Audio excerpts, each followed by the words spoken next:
ବହୁତ ଦିନ ତଳେ ଗୋଟିଏ ନଦୀ ପାଖରେ 3 ଜଣ ସାଙ୍ଗ ରହୁଥିଲେ। ସେମାନେ ହେଲେ କଙ୍କଡ଼ା, ବଗ ଓ କଇଁଚ। ବହୁତ ଦିନ ହେବ ସେମାନେ ଏଠାରେ ରହି ଆସୁଛନ୍ତି। ସବୁ ସାଙ୍ଗମାନେ କଇଁଚକୁ ବହୁତ ଭଲ ପାଉଥିଲେ, କାରଣ କଇଁଚ ଥିଲା ବହୁତ ଜ୍ଞାନୀ ଓ ବୁଦ୍ଧିମାନ। ଜଙ୍ଗଲ ଭିତରେ କାହାର ବି ସମସ୍ୟା ହେଲେ ସେମାନେ ସମସ୍ତେ କଇଁଚ ପାଖକୁ ଆସନ୍ତି ଆଉ ତାର ପରାମର୍ଶ ନିଅନ୍ତି।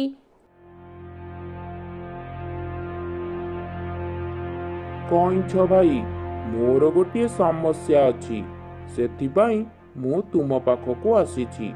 ତୁମେ ହିଁ ମୋ ସମସ୍ୟାର ସମାଧାନ କରିପାରିବ, କାହିଁକି ନା ତୁମର ତ ବହୁତ ଜ୍ଞାନ ଓ ବୁଦ୍ଧି ଅଛି।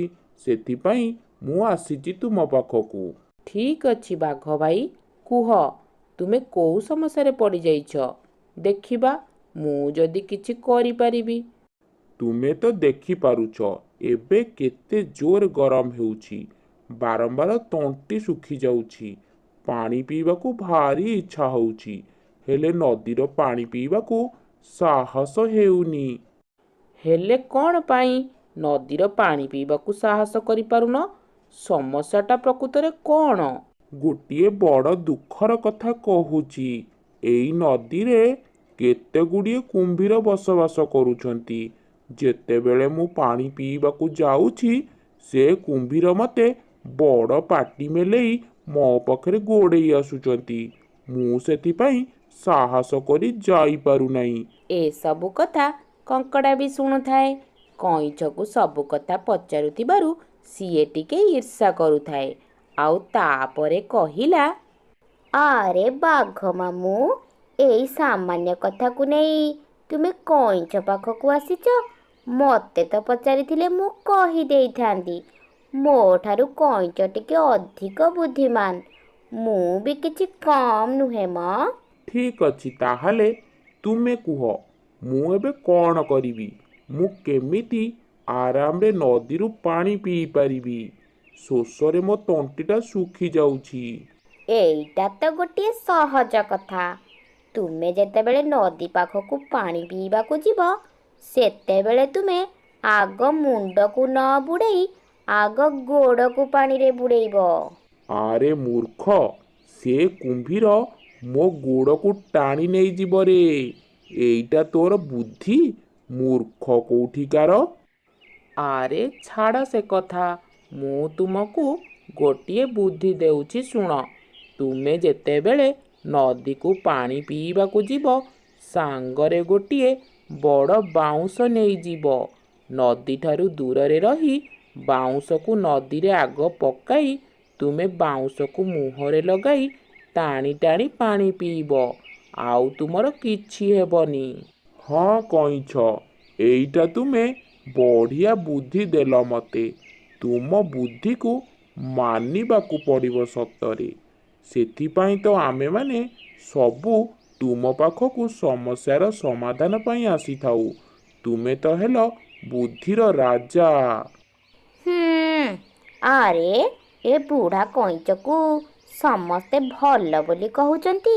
ହଉ, ସମସ୍ତେ ଯେତେ ପ୍ରଶଂସା କରୁଛନ୍ତି କରନ୍ତୁ ତତେ, ହେଲେ ମୁଁ ତତେ କେବେ ବି ପ୍ରଶଂସା କରିବିନି। ଏମିତି ଭାବରେ କେତେ ଦିନ ବିତିଗଲା। ଥରେ ବଗଟି ଗୋଟିଏ ଖବର ନେଇକି ଆସିଲା।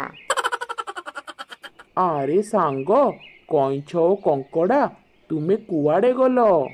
ଆରେ ସାଙ୍ଗ, ଆମେମାନେ ତ ଏଇଠାରେ ହିଁ ଅଛୁ। କ'ଣ ହେଲା, ତୁମେ ଏମିତି ଉଦାସ କାହିଁକି ଦେଖାଯାଉଛ? ଓହୋ, କ'ଣ କହିବି ସାଙ୍ଗ, ଆମ ସମସ୍ତଙ୍କ ପାଇଁ ଗୋଟିଏ ଖରାପ ଖବର ଅଛି। ଆରେ ଏପଟ ସେପଟ କ'ଣ କହୁଛ? ସିଧା ସିଧା କୁହ। ଜାଣିଛ, ଏଇ ଜଙ୍ଗଲରେ ନିଆଁ ଲାଗିଛି, ଆଉ ନିଆଁଟା ଧୀରେ ଧୀରେ ବଢ଼ିବାରେ ବି ଲାଗିଛି। ଲାଗୁଛି ଏ ଜଙ୍ଗଲଟା ପୁରା ନଷ୍ଟ ହୋଇଯିବ। ଆରେ ଆରେ, ଏମିତି କଥା? ତାହେଲେ ତ ଆମ ସମସ୍ତଙ୍କୁ ଏଠାରୁ ପଳେଇ ଯିବାର ଅଛି। ଏଠି ନ ରହିବାଟା ହିଁ ଭଲ। ଆଉ ଏଠି ନଦୀ ବି ଶୁଖିଗଲାଣି। ତୁମେ ଯାଇ ସମସ୍ତଙ୍କୁ କହିଦିଅ, ଯେତେ ଶୀଘ୍ର ପାରିବେ ସମସ୍ତେ ଏହି ଜଙ୍ଗଲ ଛାଡ଼ି ଚାଲିଯିବେ। ଓହୋ, ତୁମେ ଅଯଥାଟାରେ ଏମିତି ଭୟ କାହିଁକି କରୁଛ? ଏଇ ନିଆଁ ଆମର କିଛି ବି କ୍ଷତି କରିପାରିବ ନାହିଁ। ଏ ଜଙ୍ଗଲର ଅନ୍ୟମାନଙ୍କୁ ଭୟଭୀତ କରିବା ଦରକାର ବି ନାହିଁ। ତୁମେ ଟିକେ ବୁଝିବାକୁ ଚେଷ୍ଟା କର, ବୁଝିଲ? ଯଦି ତୁମର ନିଜ ଜୀବନକୁ ଭୟ ଅଛି, ତାହେଲେ ଯେତେ ଶୀଘ୍ର ପାରୁଛ ଆସ, ଆମ ସହିତ ଅନ୍ୟ ଜାଗାକୁ ଚାଲ। ନା ନା, ମୁଁ ତୁମ କଥା ଜମା ବି ଶୁଣିବି ନାହିଁ। ମୁଁ ଏ ଜାଗା ଛାଡ଼ି କେବେ ଯିବି ନାହିଁ। ତୁମ କଥା ଶୁଣି ଅଯଥା କଷ୍ଟ କରିବାର ହିଁ ନାହିଁ। ଏ ନିଆଁ ନିଶ୍ଚିତ ଲିଭିଯିବ। ହଉ ଠିକ୍ ଅଛି, ତୁମର ଯାହା ଇଚ୍ଛା। ସାଙ୍ଗ ବଗ, ତୁମେ ଯାଇ ସମସ୍ତଙ୍କୁ କହିଦିଅ ଏଠାରୁ ଯେତେ ଶୀଘ୍ର ପାରୁଛନ୍ତି ସମସ୍ତେ ଚାଲିଯିବେ। ମୁଁ ଧୀରେ ଧୀରେ ଏଠାରୁ ଯାଉଛି। ହବ ଯଦି ବାଟରେ ତୁମ ସହିତ କେବେ ନିଶ୍ଚିତ ଦେଖାହବ। ସାଙ୍ଗ, ତୁମେ ଜଲ୍ଦି ଜଲ୍ଦି ପଳାଅ। ତୁମେ ତ ମୋ ପରି ଧୀର ଗତିର ପ୍ରାଣୀ। ଏମିତି ଧୀରେ ଧୀରେ ଯଦି ଯିବ, ତାହେଲେ ତୁମ ଉପରେ ନିଆଁ ପଡ଼ି ତୁମେ ପୁରା କବାବ ବନିଯିବ। ଜଙ୍ଗଲର ସମସ୍ତ ଜୀବ ବଗର କଥା ଶୁଣି ଅନ୍ୟ ଜାଗାକୁ ଚାଲିଗଲେ। କିନ୍ତୁ ସେଇ କଙ୍କଡ଼ା କଇଁଛର କଥାକୁ ଶୁଣିଲା ନାହିଁ। ସେ ସେହି ଜଙ୍ଗଲରେ ରହିଲା।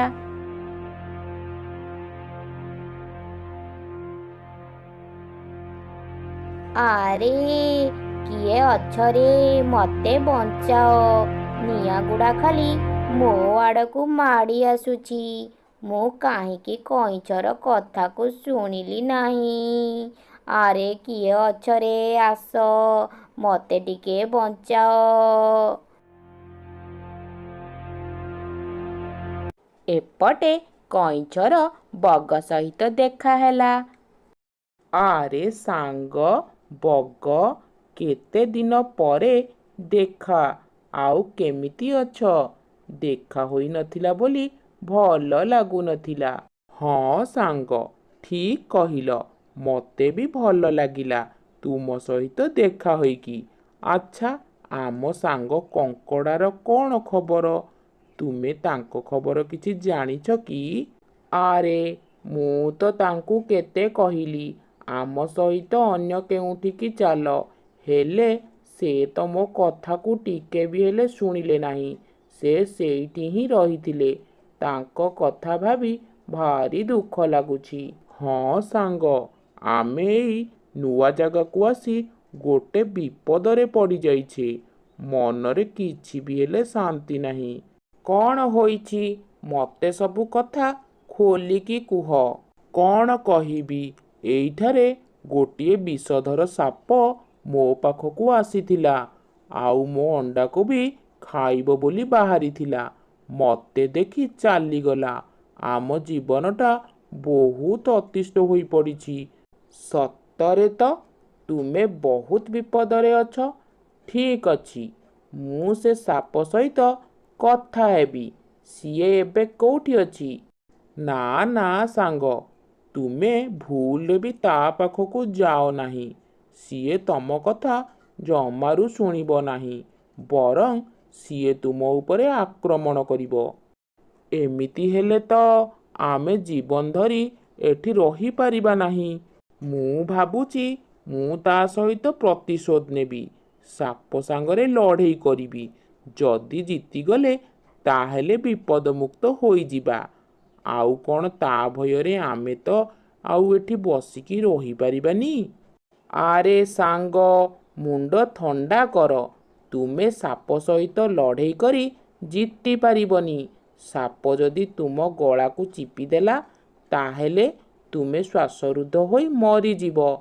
ତାହେଲେ ମୁଁ କ'ଣ କରିବି କୁହ? ଆମେ ଏମିତି ଗୋଟିଏ କାମ କରିବା କି ସାପ ମରିବ କିନ୍ତୁ ବାଡ଼ି ଭାଙ୍ଗିବନି। ତୁମେ କାହା କଥା କହୁଛ? ଏ କାମ କେବଳ ମଣିଷ ହିଁ କରିପାରିବ। ହେଲେ ମଣିଷ କ'ଣ ଆମ କଥା ଶୁଣି ସାପକୁ ମାରିବାକୁ ଆସିବ? ଆରେ ସାଙ୍ଗ, ଏ କଥାକୁ ନେଇ ଆଉ ଏତେ ଭାବନା। ମୁଁ ଯେମିତି କହୁଛି ତୁମେ ସେହିପରି କର। ଠିକ୍ ଅଛି, ତେବେ କୁହ। ଓହୋ, ଏଇ ଦିହିପହର ହୋଇଗଲେ ଜୋରେ ଗରମ ଲାଗୁଛି। ଯାଉଛି ଏହି ଗଛ ତଳେ ଟିକେ ଶୋଇପଡ଼ିବି। ଶୋଇକି ଉଠିଲେ ଖାଦ୍ୟ ଖୋଜିବା ପାଇଁ ବାହାରି ପଡ଼ିବି।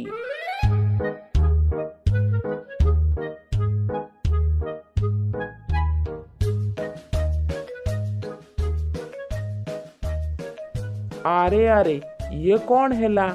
ଏ ବଗ କ'ଣ ମୋ ବେକରୁ ଚେନ୍ଟି ନେଇ ଚାଲିଗଲା? ଇଏ କ'ଣ ହେଲା? ଆରେ ଦେ, କହୁଛି ଦେ, ନହେଲେ ଥରେ ଯଦି ତତେ ଧରିଦେବି ତୋ କଥା ବୁଝିଦେବି। ଆରେ ଦେଇ ଦେ। କୁଆଡ଼େ ସେ ବଗଟା ଗଲା? ଆରେ ହଁ, ସିଏ ପା ଏଇଠି ଯାଉଛି। ଆରେ ଦେ, ମୋ ଚେନ୍ ଦେ କହୁଛି। ମୋ ଚେନ୍ଟା ମୋତେ ଫେରେଇ ଦେ। ଆରେ ଆରେ, ଏଇଟା ତ ଗୋଟିଏ ବିଷଧର ସାପ ଅଛି। ଚେନ୍ଟା ଯଦି ଆଣିବି ତାହେଲେ ସେ ସାପ ତ ମୋତେ କାମୁଡ଼ି ଦେବ। ଆରେ ସାଙ୍ଗ, ସତରେ ତୁମ ବୁଦ୍ଧିକୁ ମାନିବାକୁ ପଡ଼ିବ। ତୁମେ ଧୀର ଗତିର ପ୍ରାଣୀ ହେଲେ କ'ଣ ହେଲା? ତୁମେ ହେଉଛ ବୁଦ୍ଧି ଓ ଜ୍ଞାନର ରାଜା। ହା ହା ହା ହା।